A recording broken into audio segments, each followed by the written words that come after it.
I'm so excited about the MCP program. It's really great that it hasn't come out yet?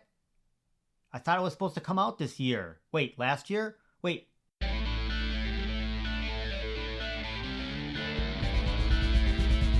everyone. Welcome back. Today I'm going to talk about the MCP program. No, actually, I'm not, because it's not out yet. And in fact, OUP program isn't out yet. And in fact, this burning program isn't out yet. So as we know, a lot of the things at Veve have not yet come out yet, which we've heard again and again. Now, they've had a couple of things that have. The web portal, which is now a year old. The ability to pull out your money, which is super important, which is now 6 months old.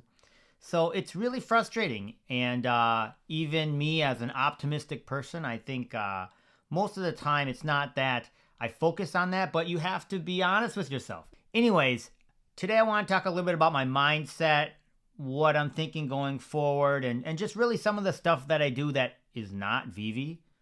Is that possible? Yes, definitely is. So one of the important things that I try to approach any type of investment or frustration, and it's really just kind of, you've heard this cliche, which is if you can't control it, you kind of got to let it go. And I know that's difficult.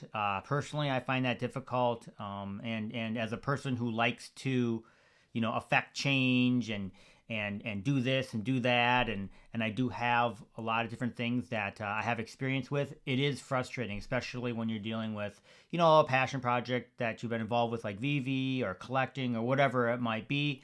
Me, just like all of us, you get a little excited.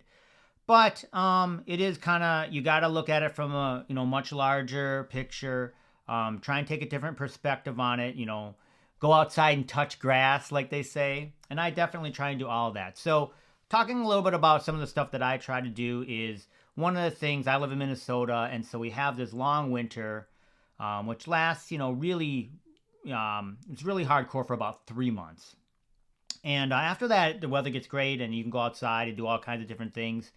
I'm not really a big outdoor person, but one of the things I try to do is run. So I try to run 3 to 4 times a week, and I get outside. I don't have my phone. I don't have a computer, and I just try to let my mind relax and kind of think about anything. It's almost kind of meditative for me. And so I suggest, trying to get outside a little bit more. Another thing that I try and do is just really try to change my perspective on it. Instead of being frustrated, try to look at it from, the mindset of an observer. We are watching really history take place. We know this. Most of the people involved in this understand the significance of these technologies, the significance of Veve, the significance of really everything as we watch evolve. Unfortunately, some of that is a little bit frustrating when we see things with like FTX, or perhaps there's going to be new legislation or new laws that may benefit us or not. We don't know. But if you look at it kind of like the mindset of a historian, and you're living through this and watching it, it allows me just to be a part of it, and just try and learn along the way. And obviously, if we have guessed right in some situations, we might be able to make a little bit of money off of it. And also, it's fun with all the people that we've met. And so I try to take that mindset. That really has helped me out a lot. One of the things that I think makes it difficult to take that mindset is if you're over leveraged. I think I did a video, I don't know, probably over a year and a half ago, called Going All In. You can go find it if you want. It's kind of a funny little video. And I talk about going all in. Is it smart? Is it not? Obviously, some people, they are at a point in life where that's smart. In my past, I have gone all in. In other words, I left my job. I started a company. I went all in, and it ended up working out for me. And I think, as I mentioned in that video, there is something kind of romantic about going for something, but it really is probably unwise. And obviously, if it's in a situation where you can't control it, it can be super frustrating. So I think you need to identify. I like to identify: am I over leveraged? Have I gone too far all in? Because that, I think, does cause, for me at least personally, some of the frustration. And in the case of Veve, I don't think that's my situation, or with other collectibles. I'm very careful with that. Obviously, I'm at a different point in life. I've got kids, family, etc. So I have to be very careful with choices that I make. On the other hand, I wouldn't mind if Miles Morales exploded in value. You know, nobody hates that either, right? So one of the other things that I try to do when in the space is you don't necessarily, and obviously many people know this, is always have to be a part of these different projects that are going on. You can do additional research into things. You can be creative. That's one of the biggest things that I try to do and which led to this channel. And a lot of things that I've done in life is to, even though I might be interested in something, how can I be creative? How can I offer and bring something to that that space? So whether it be comics, I decided to make this channel. Whether it be Veve, I tried to make the Veve Rank website. Perhaps you want, there's all kinds of new things that a lot of the Veve and NFT community are aware of, like, you know, a lot of these AI programs that generate different art, other things. How can you incorporate that into things that you may or may not want to do, projects, friends that you have, that you are involved with, that you're passionate about, that you can kind of, you know, use some of these newer technologies, and then you're in control. You're the one driving the project. You're the one being creative, and it's an opportunity to learn new things. So it's definitely something that that I've done.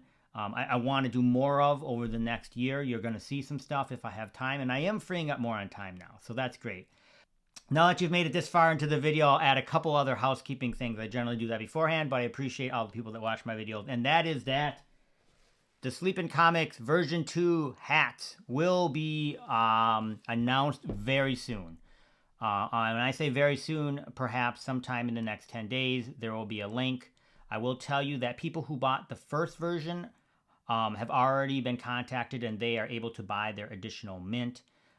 There is going to be 125 of these. So if the people that originally bought some, I don't anticipate all of them will, but some of them will want to match their mints. So there'll be 125 available. Some of them are already taken, like I said. And then there will be 10, they'll be black. They will not be blue. The version 2 will be black, and there will be 10 secret rare in addition to the 125. So 10 more secret rare hats. I will draw 3 of them, and they will be shipped to people who buy. So that will be fun. Otherwise, I'm trying to figure out what to do with the other 7. Most of the proceeds, so 80% of the proceeds of these hats and the secret rares are all going to go to a nonprofit adopted Korean organization that I've worked with in the past. I mentioned that earlier. So follow me on Twitter at Sleeping Comics. If you are interested in the hat, I will be announcing where to buy these soon. It's kind of a first come, first serve. But I appreciate all your support. That's a fun thing.